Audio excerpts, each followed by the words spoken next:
Qani kir. Kira qol.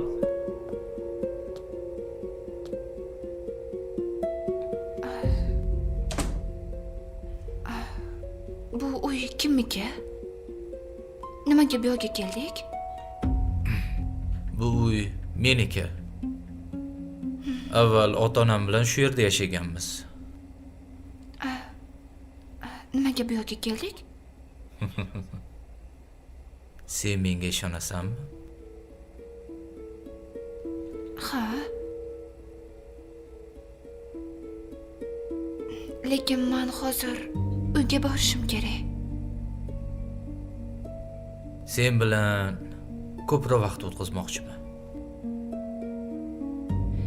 Lekin men Iltimos. Yo'q dema. Qola qolgan. Senga zo'r syurprizlar tayyorlab qo'ydim.